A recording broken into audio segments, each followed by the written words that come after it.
Hi everyone, in this video we will look at the distinct clause in the SQL.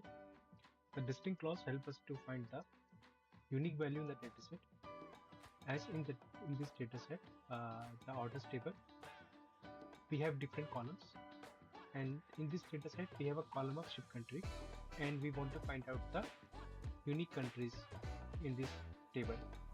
We will use the distinct clause to find it. We'll use select distinct.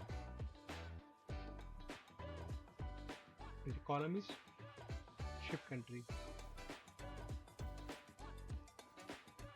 and it is from orders table.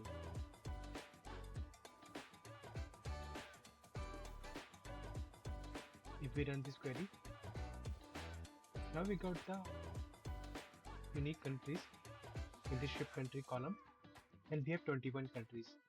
And apart from this, we can also use a count function with a distinct clause to get the distinct values in a column.